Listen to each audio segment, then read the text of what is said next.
Arrancamos una nueva edición de Café Financiero con toda la información necesaria para cuidar tu dinero. Ya me acompaña Pablo Vilacqua. ¿Qué tal, Pablo? ¿Cómo andás? Todo bien, buenas tardes. Bueno, vamos a hablar hoy, Pablo, del seguro de vida obligatorio, ¿no? Sí, exactamente. ¿Qué cosas hay que tener en cuenta, ¿no? Lo en relación a importante. este tema. Exacto. Dale, perfecto. También me acompaña Melina Manfredi. ¿Qué tal, Meli? ¿Cómo andás? Hola, Ale, ¿cómo estás? Muy bien, vamos a repasar, ¿no?, estas nuevas medidas que tomó el gobierno para restringir la operatoria que se realiza con bonos, ¿no? Para cerrar la brecha vamos a ver si funcionó o no. Dale, muy bien. En instantes vamos a repasar ese tema y en este otro costado ya me aguarda Daniel Vicien. ¿Qué tal, Daniel? ¿Cómo andás? ¿Qué tal? Buenas noches, todo bien. Bueno, vamos a repasar lo sucedido en estos últimos días en los mercados de capitales. Perfecto.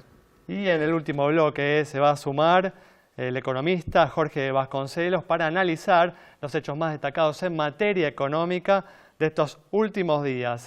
Quédate con nosotros, vamos a una pausa muy breve y en instantes regresamos con todos estos temas.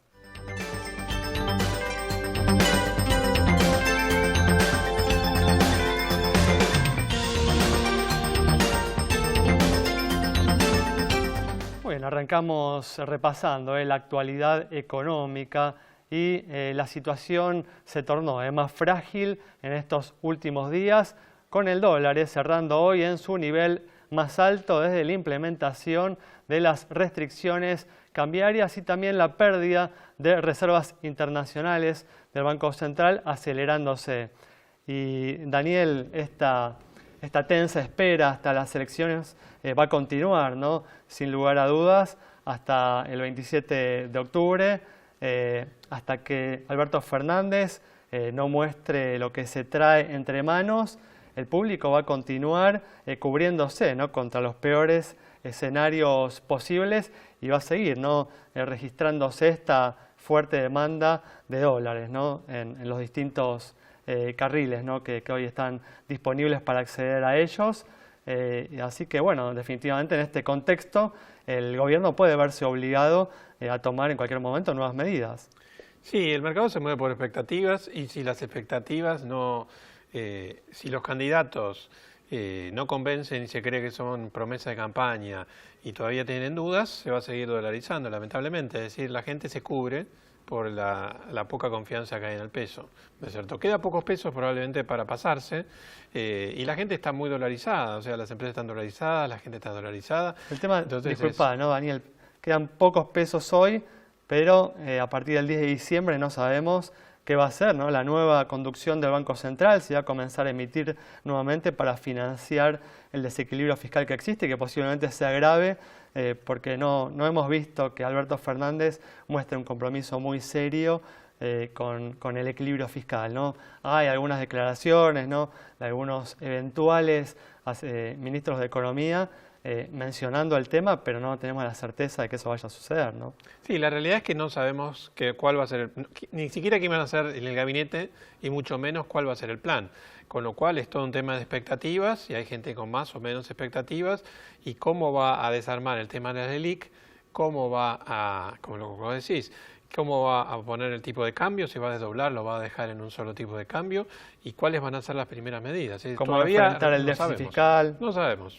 Exactamente, digamos, y eso es lo que obviamente alimenta, ¿no?, la especulación del público, la búsqueda de protección, ¿no?, de cobertura. Claro, en estas situaciones la gente, más que razonar, termina invirtiendo por miedo y es un problema porque la situación macro general no es tan mala, pero la realidad es, lo que se espera es qué medidas puede haber, ¿no? Tal cual, exactamente. Y en este contexto el gobierno se vio, ¿no?, obligado a tomar nuevas medidas. Justamente las conocimos, ¿no?, a comienzos de la semana, nuevas restricciones a la operatoria que se realiza con bonos para acceder al preciado dólar, ¿no? Tal cual. Fueron medidas en contra de los arbitrajes, más precisamente le pegó al que se conoce como contado con liquidación. Lo que detectó el Banco Central es que había algunas personas que compraban un bono en dólares, podían hacerlo incluso afuera y traerlo acá, lo vendían acá en pesos y con esos pesos iban al mercado de cambios y se compraban los $10.000 famosos que se pueden comprar por mes. Lo que en algún momento se denominó el rublo sofisticado, ¿no? Algo así, porque esta operatoria después lo que permitía era volver a sacar esos dólares y volver a hacer esta maniobra una y otra vez. Por eso el rublo, el bucle, bueno, varios nombres divertidos que fue teniendo. Al Banco Central no le gustó que hicieran estas operatorias porque se dio cuenta de que estaban presionando la cotización del tipo de cambio y salió a frenarlo. ¿Qué hizo? Bueno, algo que para tener un bono en Argentina es terrible, le agregó plazo. Obligó a los inversores a que cuando hagan una compra de un bono con dólares, lo tengan en su cartera durante 5 días. Y a la vez, si una vez que lo venden quieren sacar esos dólares, tienen que esperar otros 5 días desde la venta, con lo cual le agrega 10 días de plazo más los plazos de liquidación. Es muchísimo en un contexto de riesgo argentino elevado, que bueno, sabemos lo que puede pasar con 10 días de la compra a la venta, ¿no? Puede haber una suba abrupta, una baja abrupta. Y Meli, y esta restricción justamente limitó el abastecimiento de aquellos que buscan genuinamente no dólares en este mercado para salir de la Argentina, y se disparó el precio, ¿no? El precio implícito del dólar en ese mercado, ¿no? Claro, porque lo que hace esto es, la compraventa del título lo que hace es darnos un precio implícito de un tipo de cambio, que siempre está por encima del oficial. Ahora bien, a medida que se van imponiendo restricciones a los mercados, siempre el precio tiende a subir y la brecha tiende a agrandarse. Por ejemplo, esta semana, antes de conocerse esta medida, la brecha entre contado con liquidación y dólar oficial estaba por debajo del 10%. Y estos últimos 2 días saltó a entre 15 y 16%. Esto todo debido a las restricciones que fue imponiendo el Banco Central. Por eso hoy hay gente dispuesta a pagar 68 pesos, alrededor de ese valor, para acceder a dólares fuera del país. ¿No es así, no, Daniel? Es así. Cuando se corta el arbitraje, lo que pasa es que se apunta el arbitraje, lo que hace es acercar las diferencias de precio. Entonces había diferencia en el dólar entre la cotización en el MULC y la cotización de lo que es el dólar bolsa o el dólar contado con liqui. Al no poder arbitrar y cerrar esas brechas, la brecha se va a abrir naturalmente, lamentablemente, y es un tema que se hizo para no tener que perder reservas, pero la contrapartida es que se abre la brecha. Sí, teníamos el mercado justamente, la demanda de dólares en este mercado más abastecido, y justamente, ¿no?, como acabo de decir hace instantes, ahora este mercado ha quedado menos abastecido. De todas formas, bueno, es lógico también que exista una brecha cuando hay un mercado regulado, ¿no? Cuando hay un mercado regulado siempre hay una brecha, ese es el tema. Lo único que elimina las brechas es la libertad. Tal cual, exactamente. Así que bueno, veremos qué pasa en los próximos días. Cerramos de esta manera este primer bloque. Quédate con nosotros. En instantes estamos nuevamente de regreso.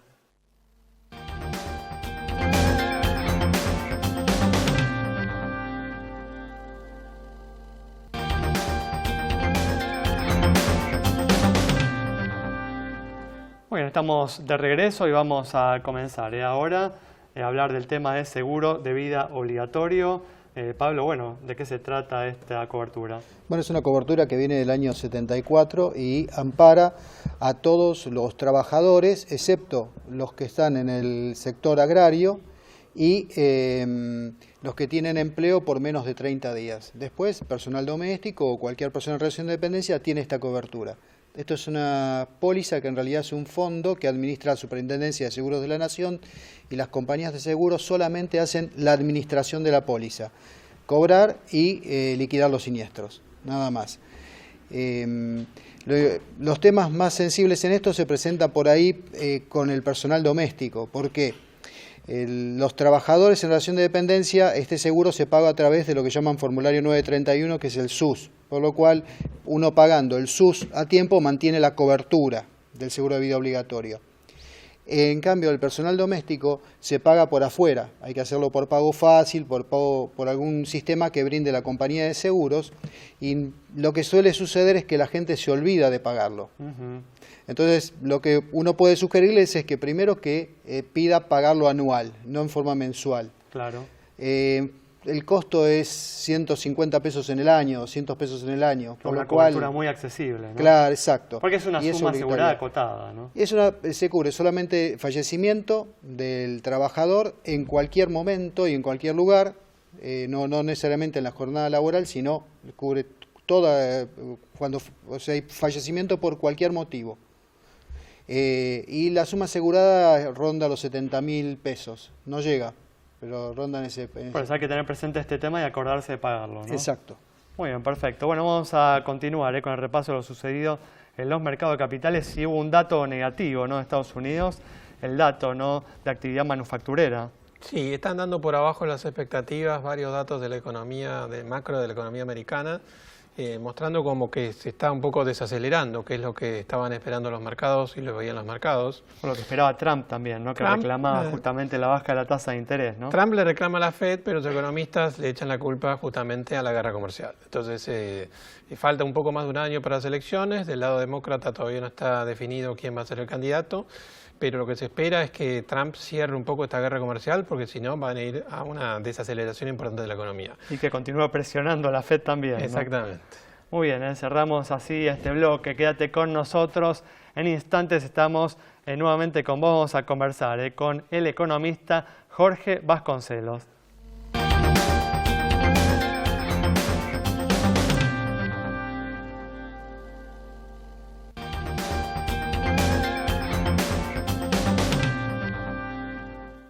Bueno, ya estamos aquí con la presencia del economista Jorge Vasconcelos para analizar las principales noticias económicas de estos últimos días. ¿Qué tal, Jorge? ¿Cómo andás? Bien, bien. Gracias por la estar invitación. una vez más aquí. Bueno, ya hablamos en el primer bloque que la situación pareció tornarse más frágil en estos últimos días, con el dólar alcanzando su nivel más alto desde la aplicación de las restricciones cambiarias, y también se registró una aceleración en la caída de las reservas internacionales del Banco Central. ¿Te parece que se quedó corto el Banco Central, el gobierno, con las medidas cambiarias que se tomaron a principios de septiembre? En realidad, la pérdida de reservas por el factor demanda de pesos que salen del sistema hacia dólares no fue muy superior a los 1.000 millones de dólares. Y las reservas que tiene disponible el Banco Central para atender ese frente son las de libre disponibilidad, que no tengo el último número, pero debe estar cerca de 10.000 millones de dólares. O sea que a un ritmo de 1.000 millones por mes no hay ningún problema de aquí a fin de año, aún si se mantuviera este esquema de la posibilidad de acceder a 10.000 dólares por persona. Supongo que como también están saliendo depósitos en dólares y eso también pega en las reservas, la medida que comentaban antes está relacionada más bien con el conjunto de las reservas y no específicamente con este segmento de la operatoria. Por eso, o sea que en principio no estás viendo necesario que se incorporen mayores restricciones a la compra de dólares. Claro, lo que pasa es que además estamos a menos de 4 semanas de las elecciones, o sea que probablemente lo que ocurra después del 27 de octubre tenga que ver más bien con pedidos que realice el triunfante en ese momento al Banco Central respecto de qué es lo que...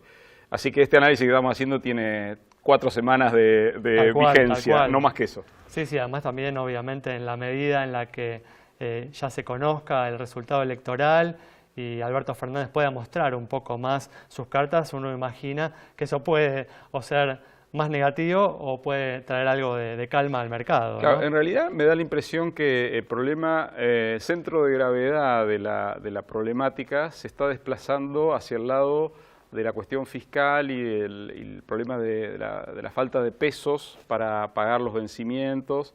O sea, hasta agosto el sector público nacional venía logrando que el avance mensual de la recaudación comparado con igual mes del año anterior, estuviera por encima del gasto público, claro, del ritmo al cual crecía el gasto público en términos nominales. Un dato muy negativo, ¿no? Y eso fue hasta agosto. En septiembre todavía no sabemos el gasto, la evolución del gasto, pero claramente la recaudación comparada con septiembre del año pasado, para lo que es el consolidado Administración Pública Nacional más Sistema de Seguridad Social, subió solo un 37%.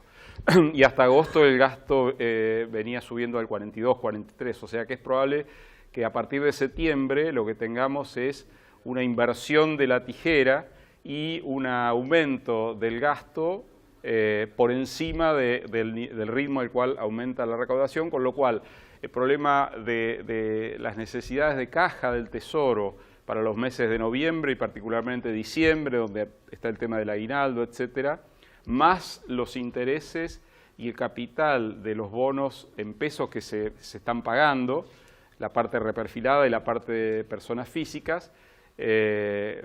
Entiendo que ahí hay unos 230.000 millones de pesos pendientes de pago, más un déficit que vamos a tener por esta cuestión de que ahora el gasto sube por encima de la recaudación, plantea un problema serio sobre qué se va a hacer para cubrir esa parte de pesos de la cuestión fiscal. El problema fiscal en este momento le está ganando la pulseada como problema difícil de resolver a esto que comentábamos antes, la pérdida de reservas por motivo de dolarización. Son problemas que están ligados, ¿no? Porque si el gobierno no perdiera reservas por la dolarización, podría utilizar parte de esas reservas para pagar justamente estos vencimientos que va a tener, ¿no? Yo creo que si hay presidente electo el 27 de octubre, es fundamental que el 28 de octubre sepamos a qué atenernos respecto de cuál es la política económica que se va a aplicar de cara al 2020, porque hay demasiados frentes abiertos, el tema de la deuda, el tema fiscal, el tema de la dolarización de los depósitos en dólares y además un déficit fiscal que hace muy difícil pensar que la solución de la deuda a la uruguaya puede efectivamente ocurrir, porque Uruguay, en el año en que hizo la reestructuración de su deuda, en el 2003, pasó a tener un superávit primario antes del pago de intereses equivalente a 3 puntos del PIB. Y nosotros vamos a terminar el año probablemente con un déficit de 1 punto y pensando en el año que viene vamos a tener que pensar hacer frente a un déficit de 2 puntos. O sea, antes de tomar medidas vamos a partir de un déficit de 2 puntos.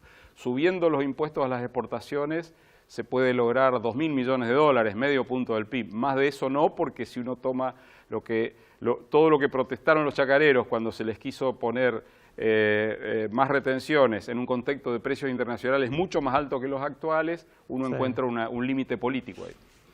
Jorge, ayer tuvimos la noticia de que la Corte ordenaba esto de devolverle a las provincias lo resultante de la quita del IVA. ¿Cómo impacta realmente en las cuentas provinciales esta devolución? ¿Ves que se pueda llegar a hacer?